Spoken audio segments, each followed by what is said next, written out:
Tom.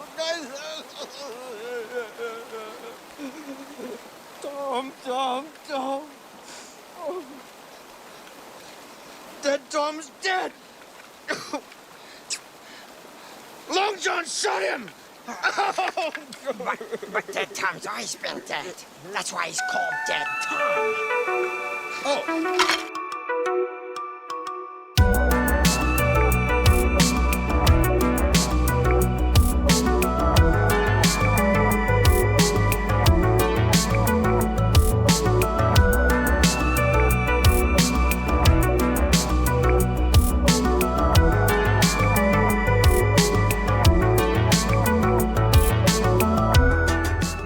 Welcome to the Perfect Movie Podcast, the podcast that says, Dead Tom's always been dead.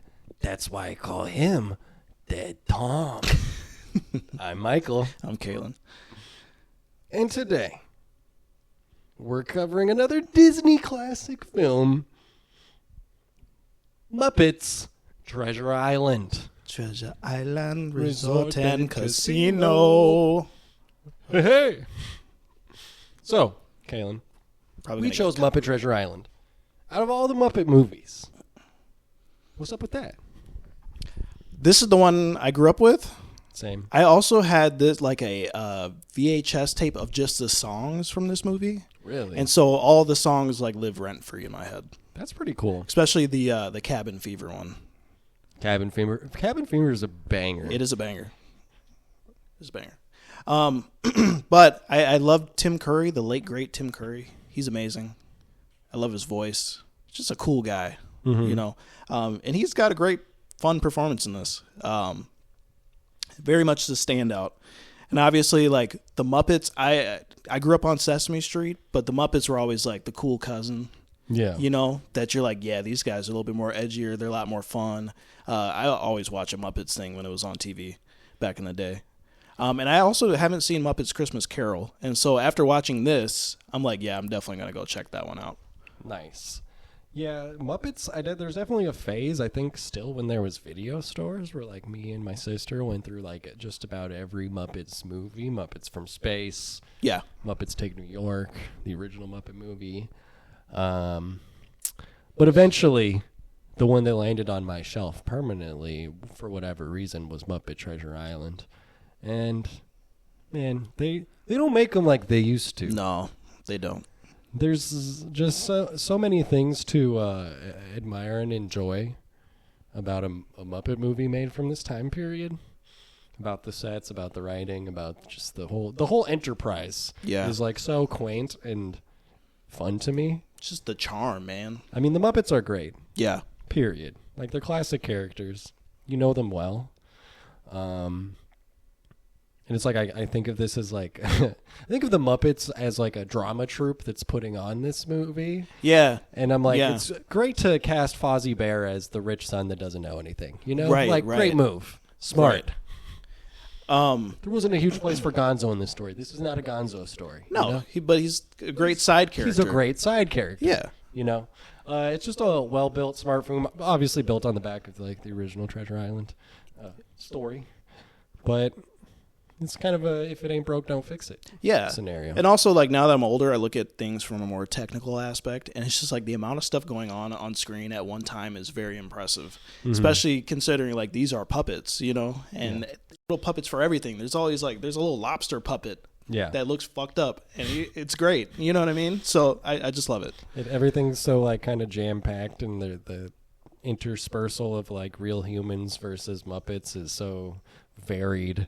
And you just, it's impressive knowing that there's like 40 people tucked away somewhere doing all the Muppet work. Yeah. That we can't even see. Just out of sight. So there's just a lot of charm there. And if this is our nostalgia series, just yet another choice off the VHS shelf. For sure. For me. So it's like hard for me to be like, is it nostalgia? Or am I being reasonable when I say this is a good movie? I think you're being very reasonable. I would say the same thing. Also, like Pirates, I think that also like draws out the kid in me because I used to love Pirates growing up, and it's like this is obviously like a more heightened version of pirates, but it's just fun, man. And it's like pirates are cool, and who didn't want to be a pirate when they're a kid and just sailing the seas? And then you have the whole Jim Hawkins character from the book, where it's like his whole thing is like finding his destiny, and his destiny is on the sea, and like it's cool stuff, man. I love it. It's great. So let's get into our segments, and let's kick it off with the performance test. We're going to talk about our favorite actors, scenes, characters, and moments. It was the performance of a lifetime. I would say from the very start, before we get to Tim Curry, who is, sort of the motor that runs this movie, we have Billy Connolly as Billy Bones. Yeah. The first human character we meet, and just everything involved with the Black Spot, invasion of the inn, and everything that happens in the first 12 minutes of this movie is just so perfect. Rum! I need rum, lads! I got the horrors! Give me rum! Rum till I float! All right. Just one small one. Don't be giving him any more rum! How does she bloody do that? I like the Jim Hawkins song that he does, where he's like about his destiny. Yeah, his destiny. It was like kind of stage play, and it was nice. I liked it. When he ends and he goes high for the final note, I'm like, damn, Jim. Well, that kid is just stuck in falsetto. Yeah, I thought for sure he'd be dropping down on that last note, but nope. Yeah, that's all great. Gonzo and Rizzo. The original Rizzler. Yeah. Rizzo the rat. Rizzo's one of my favorites. He's so funny looking, and he's great. Is Rizzo a consistent character? Like, of all the Muppets, I forgot about Rizzo. Rizzo, I mean, because he's so small. It's not so noticeable. But yeah, Rizzo's great. He's got a really funny looking design. He kind of looks like the Wallace and Gromit characters a little bit. But yeah, he's fun.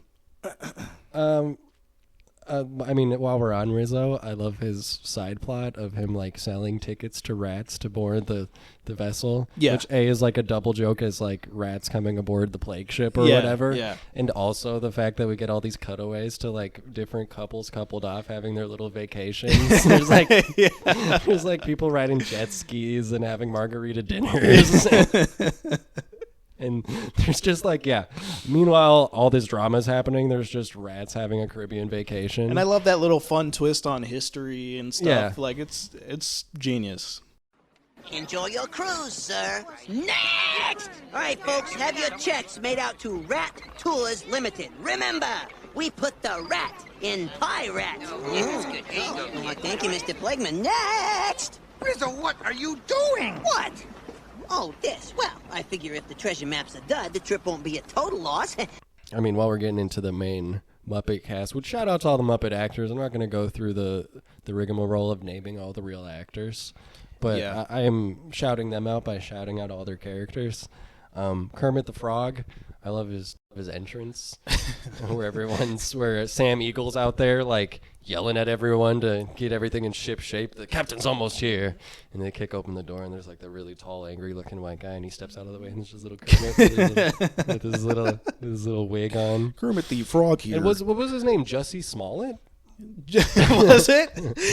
No, it was. Are you talking about not Fozzie Bear? Kermit. Abraham Smollett. Yeah. Oh, his brother. His brother. Journey, Jesse, Abraham. And then Mr. Samuel Arrow, Sam Eagle. He's great. I love his, like, he's so intense and how serious he is. And when he's yelling out all his instructions, and he's like, if you're not ready, we'll toss you overboard. And Kermit's like, no, I didn't say that. He's just asking for a mutiny. Actually, no. Chop, chop, look lively now. The captain will be here. Chop, chop. Oh, that is Mr. Harold, the first man. The captain approaches. Side, make way, make ready for the captain. Lollygaggers will suffer his wrath. Wrath? Is this Captain Bad-Tempered? Is he bad-tempered? The man is a raging volcano, tormented by inner demons the likes of which mere mortals cannot fathom. One of the great scenes right at the beginning is the roll call. where we like meet Yeah. our entire cast of characters one after another, which descends off into just like we meet our first like core 10 characters that we need to know, and then it's just a bunch of one-off jokes and gags about the next all that other characters' names, like guys like Dead Tom. And then right after that roll call, I love that Kermie does his little face, calls sort of the leaders into his office, and he's like, "This has got to be the worst crew I've ever seen." What was the one that you sent me yesterday where it was like the woman pirate? What was her name? Let's find the gift. Big fat ugly bug face baby eating O'Brien. And she's like super hot. I don't remember with Dead Tom. It was like Short Tom, Ugly Tom, Dead Tom, or something like that. And some guy just holds up a skeleton. So you know the two characters, the lobster and the it's like a goat. I swear that the Pirates of the Caribbean ripped off those characters.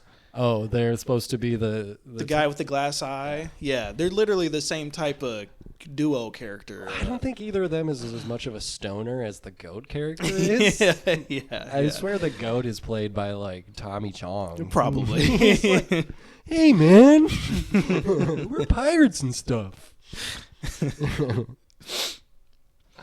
And then let's get to Tim Curry. Tim Curry is he's a great actor. You might know him as It the Clown. It the Clown. He was in the Rocky Horror Show. Rocky Horror Picture Show. Clue. In Home Alone 2. Is he? Yeah, he was the manager at the hotel. Just an all-timer side character. Yeah, he's great. And he's got a great voice, and he's got a funny look to him. He's kind of funny looking. He's kind of a funny-looking guy. Tim Curry, I love that he calls it out in his one singing number that it's his only number, and his song on the beach where he's trying to get Jim to join the crew. Yeah. This is just another winning musical number. Now, I've skipped ahead chronologically a little bit based on the stuff we've already talked about. But is that the Sailing for Adventure song? Yes, I believe so. He says something like, we'll be mates for life. Yes. Something. Yes, Yeah. And the really big Muppet lifts him up on one hand while he's singing. Yeah. My favorite line from that song is like, you know, the two like gargoyle characters who are like just on the mast of the ship. Two guys that go, we're stuck in this movie. Yeah, they were like, should have took a train or something. I don't know why that made me laugh, but their delivery was just so perfect. We're stuck on the front of this boat. Well, that's better than the other option. What? Being stuck in the audience. They're just like the old Greek gallery That break the fourth wall. Yeah, break the fourth wall. Yeah. And what the best song of the movie is Cabin Fever. Yeah. I got. It's so chaotic. That whole scene is so funny. I got cabin fever. It's burning in my brain. I got the cabin fever, it's driving me insane. We got cabin fever, we're flipping our bandanas. Doesn't Dead Tom have a line or something? He think comes so, out but- of the grave and he says something. Yeah. I Yeah. mean, I want to cut in some of these clips because really it's musical and Yeah, the we music, can't sell it unless you hear it. We really. can't sell it unless you hear it. Hopefully, it doesn't get our video torpedoed. But man, there's a few banger numbers. Yeah. I mean, the opening song and the opening credits we didn't even mention. The actual score or like the I know what you're talking The about. opening Yeah, number. yeah. It starts with a song. Yep. But there's between that and Cabin Fever and the song that Tim Curry has, like there's several just great ensemble bangers. Like the Muppets, they put on a damn They put on a show. Yeah, literally. Like I wanted to tip someone at the door for. Well, and then watching also this. hats off to the writers because Yeah. they're able to like have such like witty and like funny, humorous dialogue that is like aimed for kids, but at the same time like the adults can enjoy it and stuff. I believe our music is by Hans Zimmer. Let's take a look. It is, and you know what? So- You can hear that in the score of the song. Because one of the main songs just goes. Boom! What doesn't this motherfucker do? Hans Zimmer is There's everywhere. sort of a theory. I don't know how true it is because we're kind of in a post-facts world. So why do I need to look at any facts? That Hans Zimmer is like almost looks and more of a brand, and it's like you hire Hans Zimmer. Yeah, and you he has get this the whole like whole- cadre of people that he works with to Yeah. end up making a score. So Hans Zimmer might only have. And then also it's Buena Vista Home Video or Miramax Pictures. And Touch. Wait, no, not Touchdown. No, I'm thinking about something else. No, that's the Walt Studios motion picture company. No, but it is distributed by Buena Vista Pictures, and I know that Hans Zimmer has ties to that, I believe, because isn't Buena Vista, that's not... I don't know anymore. But you know what I'm saying. It's all owned by Disney now. So Yeah, it yeah, doesn't yeah. matter. Unfortunately. But yeah, the music is all great. I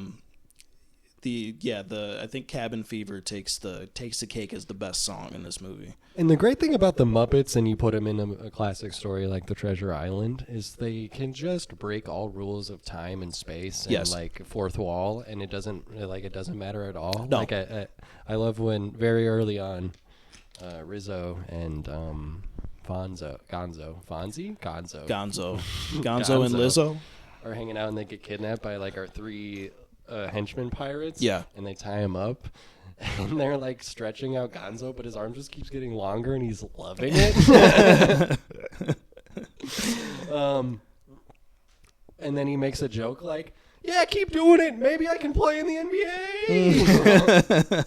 In the midst of a Treasure Island, story that's kind of existing in like the 17th century or whatever, they get to make those kind of jokes. And another great Rizzo line is towards the end. We're having our final fight, which, sorry, I'm skipping around, but I love in the final fight when Kermit just keeps cutting off pieces of Tim Curry's outfit with his sword. Yeah. But then I think Kermit has lost the upper hand at some point, and then like Miss Piggy shows up, and you're gonna have to, if you're gonna get to him, you're gonna have to go through me. And then like Jim shows up and through me, and Gonzo's like through me, and then Rizzo's like, and if you get through all of them, we might have to have aggressive negotiations. There was a funny line in the beginning where is it Jim Hawkins? He's like complaining about his life. He's like, "Man, I hate my life." And then Rizzo's like, "Yeah, I hate your life too." Just a fun character, man. Just great lines. The Muppets are just laser honed.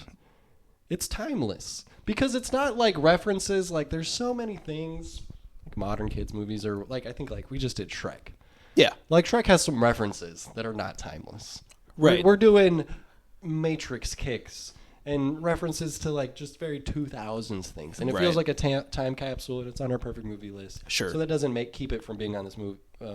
Keep it from being a great movie, but like the Muppets, their lane is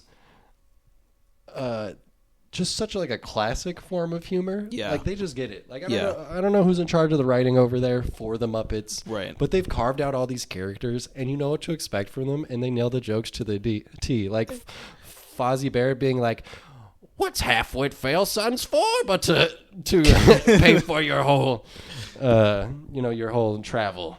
That's what I'm for."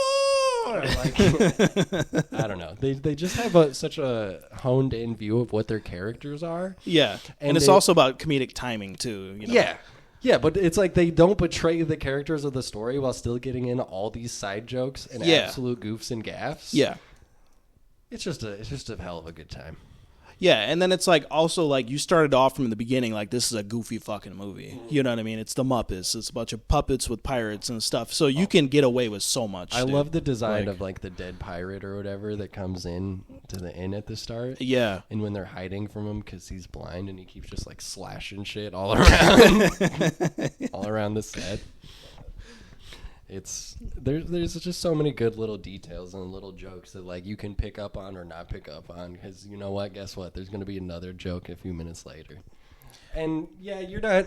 I mean, this is not a movie you're ever like on the edge of your seat, like what's going to happen. Yeah. But that's why they chose an old tale. It's like why they chose Treasure Island. But you know what? Even in the couple scenes that like get a little more serious, like there probably was more meat on the bone in like the why is Long John so attached to Jim? Why does he like Jim? Yeah. But in the couple scenes that they share together, like when they're looking off the back of the boat and they're talking about their past and talking about how they both lost their fathers. Yeah. Like Tim Curry sells that scene for sure. really well. Oh, Jim. Smollett sails by rules and laws. That's what being a captain's all about. Me, I sails by the stars. Stars? North, Jim. Find me north out there among them stars. Well, that's easy. Ah, yeah, but what if you don't have a compass? Oh, Long John, please don't drop it. It was my father's. It's all I have of his. Please, please. I'm sorry, lad. I were only fooling. How old were you when he died, then? 7. I were 8 when my father died at sea. First mate, he was. My father was the first mate too. Was he now? By the powers. And when he's like rowing away in his boat full of treasure, and he's like, "Oh, you're not gonna blow the whistle on me now, are you, Jim? Yeah. Think yeah. about our times together." Like, Right. the couple moments that they need to sell, they do actually like hit the nail on the head. I also think Long John Silver is just a great character. Yeah. Because I've read Treasure Island, the book, and then there's also the other Disney movie, Treasure Planet, and then he was also the strongest character in that too. And I just think there's just a lot of meat on the bone for that character, and so you can do a lot of different, interesting, fun stuff with him. You know, big couple pods for meat on the bone. Yeah. Chicken wing ass podcast. We should do a podcast where we review selections. Yeah, of let's meats. do a Hot Ones episode. We should. That would be great. Kaylin, have I ever made you my famous air fryer brown sugar dry rub wings? You Were they have. good? Yeah, Did they you were like good. them? They were Kaylin, good. did you like them? I liked them. Okay, good. But you can buy the actual Hot Ones sauce, and We we could can. do that while we review Revenge of the Sith. That would be a challenge. That would be a challenge. I hate wings. You hit the da bomb, right? It's like a watch along, and right when they get to Mustafar, It's like super hot. Yeah. you hit it right as the moment, you know, when they both slash the lightsabers at each other, and they're both kind of holding each other's hands, and the lava shoots up in the background. You know what? I bet Revenge of the Sith still looks good. I bet it looks good. I bet it. That part still looks good. Yeah, there's some. Let's some not. problems. Let's not talk about Star Anyways, Wars. Muppets. This Muppet Star Wars would be great. Oh yeah.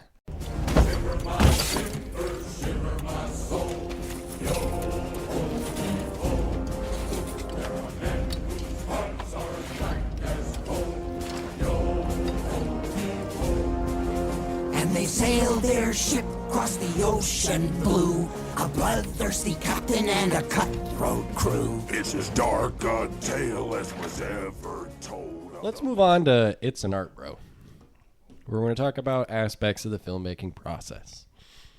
And we touched on this a little bit, but it's just so damn impressive how many puppets and how many people are intermingling and Borderline insane. and how seamless it all feels when you know that like every set out there is like probably built on little stilts so everyone can be under there. Yeah. And then you also have the human characters, and they're like meshing well with the puppets and stuff. They fit right in, and yeah. I think what I found most adorable about sort of the set design of everything is the little like one like I don't know 100-foot long bit of dockside like road that they have, and then the dock where everyone sails off. Yeah.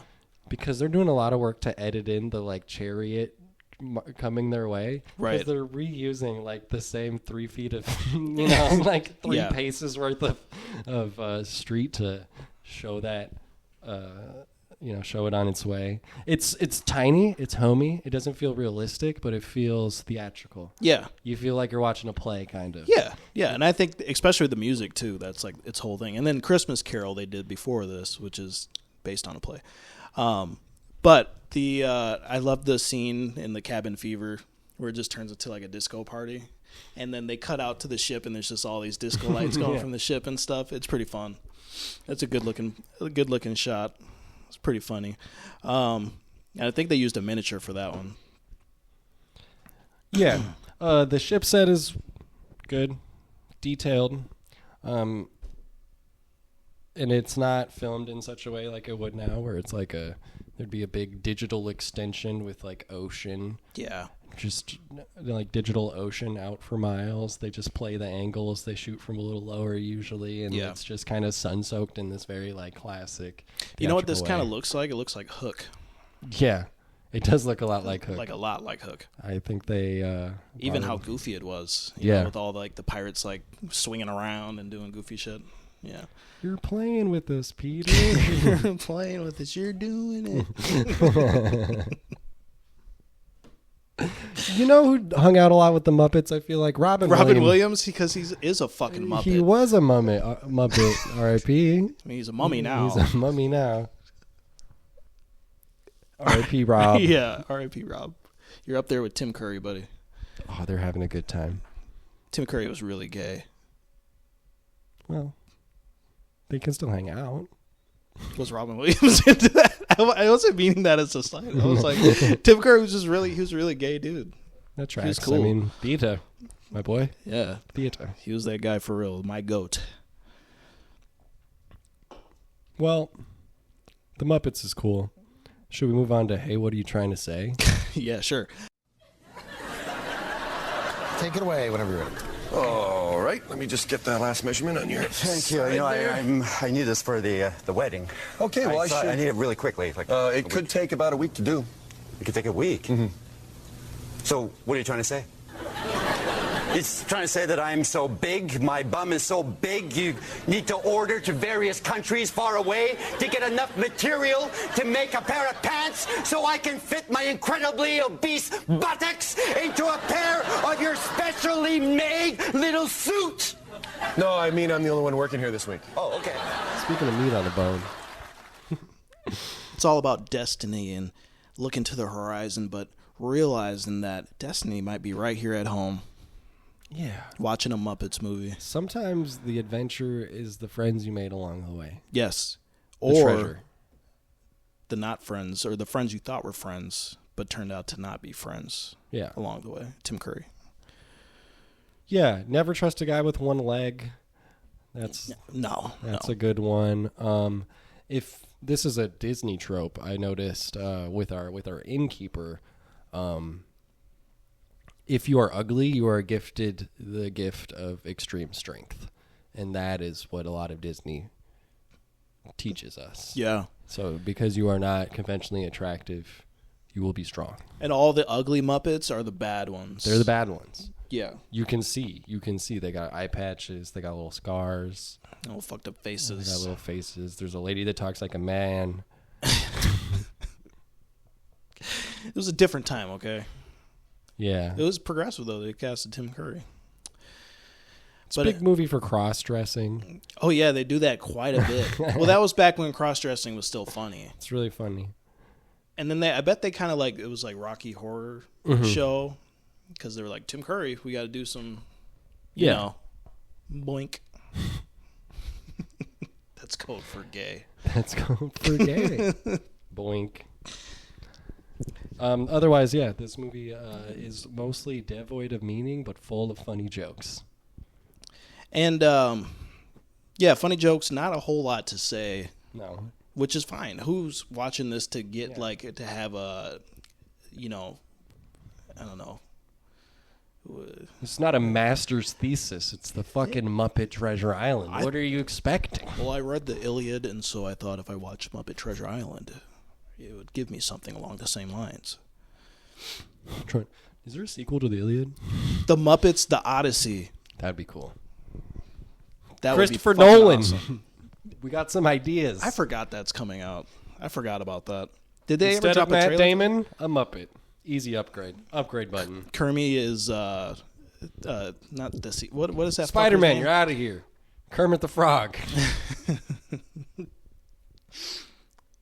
Muppets. Let's think of other things that could be Muppets. Muppets Dune. Muppets doing what? Could you imagine Kermit riding on a little sandworm like? There's already that like parody of The Box with Elmo. Put your hand in the box. What if Elmo doesn't want to? Yeah. What's in the box? The pain. Oh. The Muppets 7. The Muppet 7. What's in the box? It's Fozzie. I feel like Fozzie has to be Brad Pitt. Oh yeah. What's in the box? Waka waka. The Muppets Hereditary. No, the Muppets Midsummer would be great. Somebody gets wrapped up inside Fozzie Bear. Yeah. What have you done to Fozzie? You can make everything Muppets, dude. Yeah, You can I make mean, anything Muppets. That's what's great about Muppets is Muppets could be anything. you know, the Fast and Furious franchise has really, you know, they're still grinding. Okay? Yeah. But what if we do Muppet parodies? Like, we just start at Fast 1, but it's Muppets now. Do you think that would appeal to children? The Muppets now? No. So it would be all aimed for adults. Yeah, I think kids would very quickly decide that puppets are lame. What was the because the Minecraft movie was the biggest movie of the year. Oh, yeah.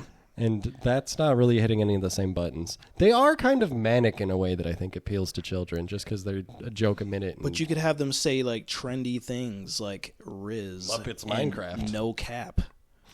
Muppets Minecraft would be pretty sick. I'm sure they're going to... That sounds pop later on or something. What's the last Muppets movie that came out? Maybe Muppets from Space? I actually don't know the release order. I mean, there was the Muppet reboots with Jason Segel. I saw the original That was one. 2011, I think. Yeah, and then I think there was a sequel, but I don't believe I watched it. As of December 2023, there are no Muppets productions in the works for TV or film. Yeah, I mean, it's an interesting, like, evergreen brand. And you could do a lot with it, but I do think at this time it's definitely fallen out of favor with its core. Like, if it's going for kids, I don't think Muppets have a very high, like, Q rating. A lot of with your average, like, age 4 to 12. But it's funny, though, because Kermit the Frog is like a household name. Everybody knows Kermit. Like, people know of the Muppets, yeah, but they don't watch Muppet things. Like, I don't think kids are sitting down on Disney Plus and going to watch the Muppet Treasure Island or whatever. Unless your parent is forcing you to watch a Muppet movie. Yeah, they're going somewhere else on Disney Plus. You're going to go to the Incredibles. I don't even think they'll go to that. They'll go to YouTube and put on fucking... Watch some kid open up a toy. Kids are awful. What's I Show Speed up to right now? Fuck, I'm in China. That whole thing was crazy. He went to China. Let's not talk about it. Did they let him come back? I mean, yes. No, he just... That ice was might have not able stopped to. him. Like, I don't know where you're from, but you ain't from here anymore. But the whole thing was like he showed a side of China that nobody's ever seen before. Like, in the West, we're very... what's the word? There's a lot of propaganda against China. Mm-hmm. And so we think of it as this just like dystopian kind of hellhole, which probably it kind of is, but it's a lot different in the real lives. Anyways, let's not talk about China and I Show Speed. Speaking of I Show Speed going to China, did you ever see Tucker Carlson going to a Russian grocery store? No. Well, it was a lot of him just like clearly sucking off the Putin administration, but it was really funny when he grabbed a cart and it was a cart where you had to insert a coin to get it, like you go to like at Aldi's. Yeah. And he was like, "Wow, we don't have this type of technology at home." What a fucking asshole. I mean, this man is the heir to the Schwann's frozen fruit franchise, so I imagine he hasn't bought his own groceries maybe ever, but that's why he's a big dumb idiot that works for Fox News. Fucking idiot. He doesn't work for Fox News anymore, though. He probably quit because... No, I think he got let go. I don't know, but now he's doing his own thing. He's one of the biggest voices on the right. I do not want to talk about politics. Fuck that. The Muppets. What was I going to say? Fuck. I had a really great idea for another Muppets movie. Another Muppets movie? Yeah, but now I forget. Was it Muppet Lord of the Rings? No, but that would be a great one. I mean, it seems like that's perfect. Easy for Kermit to be Frodo, which makes. Oh, I was going to say the Muppets and I Show Speed collab, because he's just about as manic as they are, and I feel like that would be a good gelling. I feel like he's more of a Kai. They're more of a Kai Cenat collab because I feel like his little basement streaming is perfect for like setting. Oh yeah, having the little Muppets in there, having the doing Muppets a stream be in there. You know, they're probably about the same size as Kevin Hart, so they can fit a few. Stream. I would watch a Muppet stream. I would too. That'd be fun. Well, Muppets are cool. Did you see? I wouldn't put it past them to actually do something like that. Kai Cenat had fucking iCarly on his stream. Was she in character as iCarly? Yeah, she was in character as iCarly. And I think they were on the iCarly set, or they had a set that looked like the iCarly set. I could be wrong. I don't really. I think there is an iCarly reboot or like sequel series. Also, iCarly was her whole thing was about streaming. Yeah, she was early on the streaming game. A lot of people are saying she was the original Kai Cenat. I mean, kind of. There's a big difference there, though. Got a couple big differences. Woman, white. Mm-hmm. She doesn't have a white blonde friend named Sam that dates basketball players. Yeah. Anyways, Muppets movie. That's really all I have to say about the Muppets, to be honest. Should we move on to Let the Hate Flow Through? Good. Use your aggressive feelings, boy. Let the hate flow through you. Yeah, this ain't a master's thesis, I say once again. This is a dang Muppets movie, so... I don't have anything I dislike in this. Yeah, let's let hate the flow through let's skip that whole thing. There's no hate to have against the Muppets. No, if you hate on the Muppets, you're a fucking shill. Right. What are you get talking the fuck about? Out of here. Get out of here. Fuck you. What are you, a 12-year-old boy? My dad was trying to get me to watch a fucking Muppets movie, dude. I was like, dude, Dad, fuck off, man. I'm trying to watch fucking Kai Cenat right now. He's doing a GTA 10-hour live stream. Dad, can we buy what are their names? You know the guys, they box, but they're YouTubers. The Jake Paul brothers? The Paul brothers? Dad, can we get the Jake Paul pay-per-view? I'm trying to watch him fight Mike Tyson. Because that was just embarrassing, that whole thing. You remember when he went in the Japanese suicide forest? Pepperidge Farm does.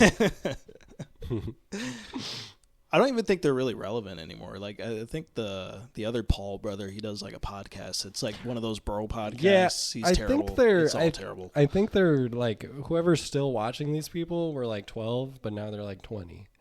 Yeah. So now they've kind of aged up into a different I also demo. think me and you are like old now, and so we think about YouTubers like, yeah, Jake Paul and the Paul brothers. Kids still know the Paul brothers. Yeah, they do, but they're not watching the Paul brothers. They know Jake Paul now for boxing. They don't know him for being a fucking asshole on YouTube, like how we do. Being a weird dipshit. Yeah. Yeah. The whole streamer conundrum it's something like every once in a while I'll put a streamer on, but it'll be like Hassan Piker, who is like a political streamer, and I'll just watch his stuff because it interests me, but I'm not going to watch some guy rage out. And I think, I shouldn't watch that because I'm an old man now. You know what I mean? I'm not a child. But I don't know. It's interesting. The entertainment that children and teenagers like digest now, it's just like unfathomable to me. Sometimes, like I get it because I used to be able to sit and watch an entire like a fucking 5-hour Call of Duty streamer or like a guy that's just a Let's Play or something. But now it's like I'm just gonna watch vlogging and stuff over watching a movie. It's bizarre to me, dude. I don't know. And maybe I'm old and out of touch now. The crazy thing I see kids do is just endlessly scroll shorts. Oh yeah. And I'm like, you don't even want to decide what you're going to watch? No. You're just going to keep swiping up until something interests you for 28 seconds and then move on? Like, I cannot imagine. Now, this is very old man shakes fist at cloud. But, like, I cannot imagine a more worthless way or, like, thoughtless way, particularly, to use your time. Like, you're not even going to think about what you want to consume. Like, you're not even going to decide that. You know what it is? It's just an endless stream of dopamine. That's what it is. That's all it is. And it's just, our kids, get them off the screens because it's melting their fucking brains. We've seen what it does to kids and we've seen what it does to olds. So it's like the internet is for people aged 18 to 60. And other than that, you can't get on. Yeah, literally, there should be a ban. You're not allowed. I feel like one day we're going to look back on this and be like, wow, I can't believe we let people have full access to this shit. The fucking, the internet is the heroin of... the like digital heroin. Do you think that's how we'll be talking about it in 50 years? If we make because I think the corporations will win and we will be strapped into our like dopamine chairs. And because like, what is more functional than having? I'm picking up my phone right now. like this walking billboard, like this billboard that's attached to me at all times and can show me ads and show me all kinds of shit that. Well, I heard they're trying to. It can track my data and sell it to someone else. They're trying to find ways to be able to put ads in your sleep when you dream. Have you seen? You haven't watched it probably. Dream Scenario with Nick Cage? I don't think so, no. Well, it's really funny. Kind of well, it starts as he pops into random people's dreams, and that's like his power. And then the people come up to him, and they're like, yeah, but what if you were in there and you were like holding a 7-Up?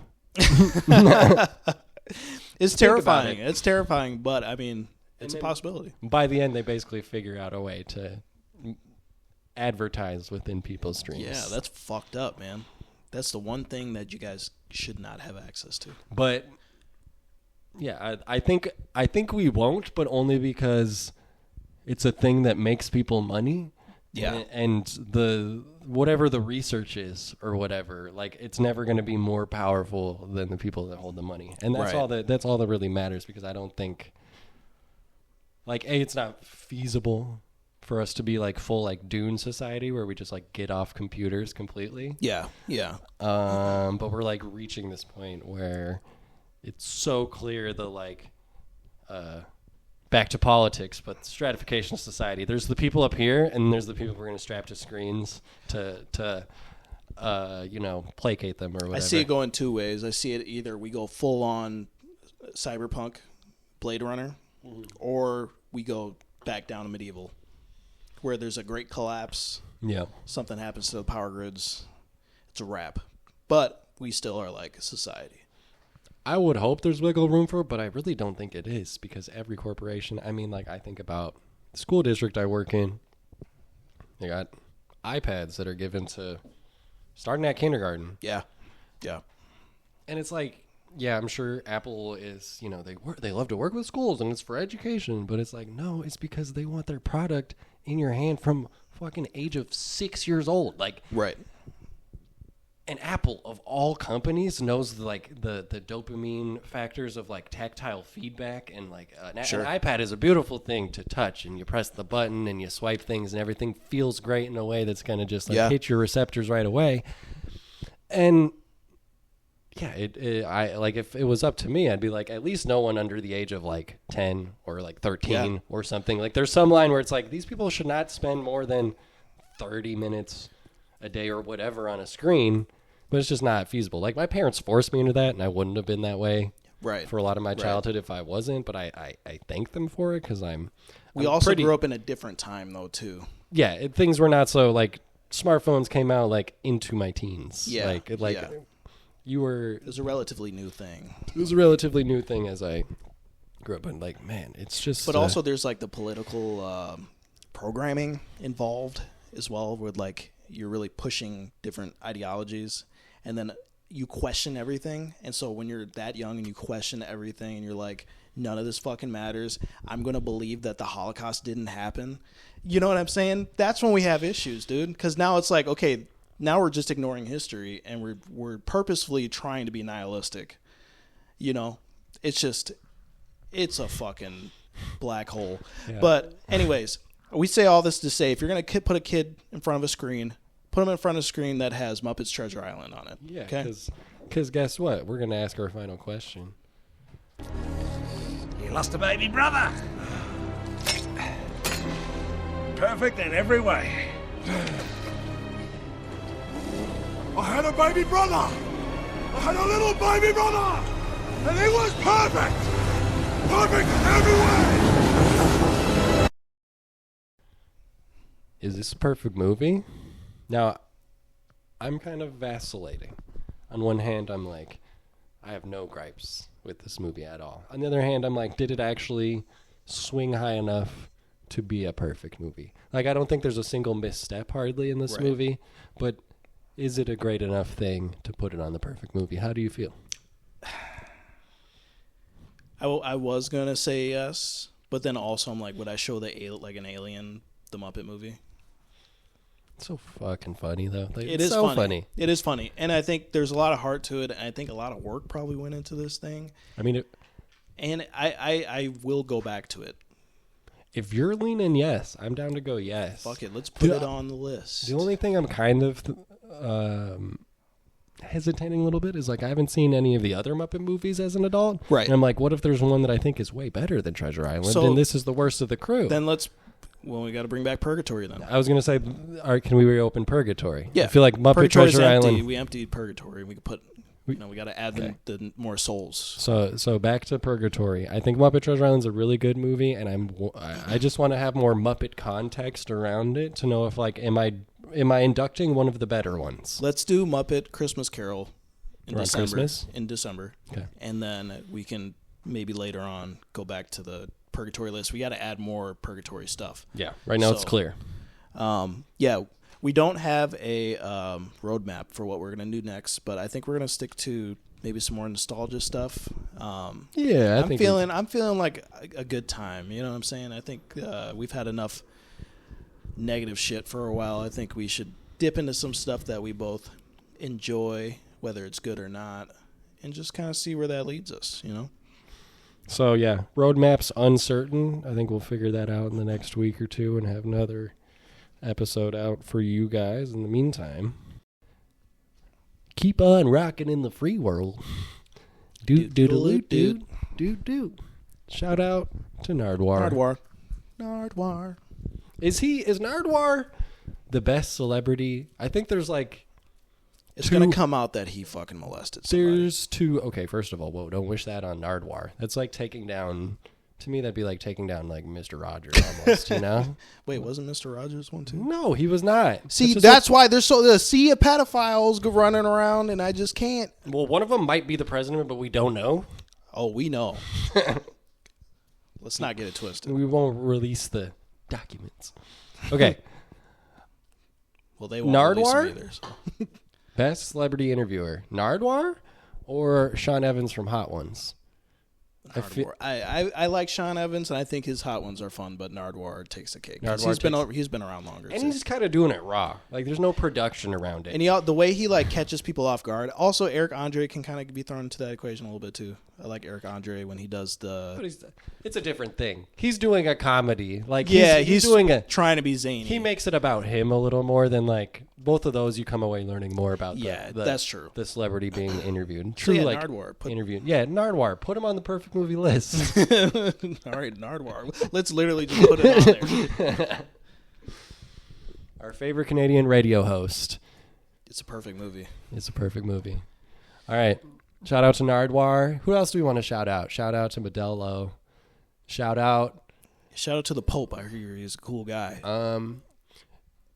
An anti shout out to anyone signing up for ICE right now. Yeah, fuck you. Nobody likes you. Bet you couldn't get admitted to college unless you, I don't know. Bet you can't get girls. Bet you're ugly and stupid and you beat your wife. If you have If you have a wife. I laugh so I don't cry. We should make an anti-ice called Flames? Called Melt. Called Melt. Yeah. Called anti-freeze. Just call it water. We're water. We're water. We're anti-ice because we're not a solid. Steam. Steam. We evaporate ice. Yeah. Ice scraper. This is the revolution right here. Okay. So if you're out here on the streets and you see someone grabbing someone out of like a big van for someone that like paints houses, and you see them stopping them and there's a bunch of police, it's probably ICE. It's probably ICE, but then if you see like a mist coming, just know we were there. Not me. I wasn't anywhere near that. So. Just know we were not there. We were not there, but the essence of steam is there. Really just wait, we can't use Steam because Steam is a thing on the computer. Okay. We're really looking for like an anti-ice Batman, like a Mr. Freeze, Mr. Anti-Freeze type of thing. Anti-freeze. Anti-ice. De-ice. De-icer. You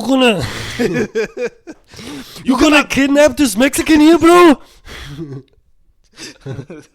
Call me the antifreeze. Put that Mexican down. Now.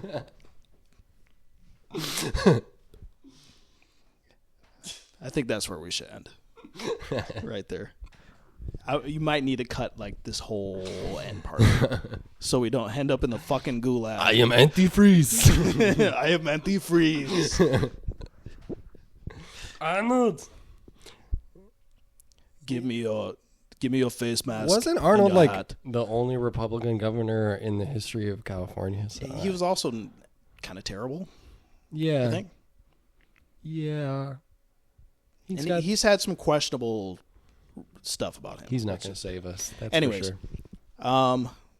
Until next time. Shout out to Kermit the Frog for his portrayal of Jussie Smollett and the Muppet Treasure Island. He really sold that beating. Yeah, he brought a lot of humanity to the role. A lot of people are painting him as a villain for faking a hate crime, but you don't really know the true story. You just see like the video of like Kermit getting beat up. He's like, ah! All right, goodbye.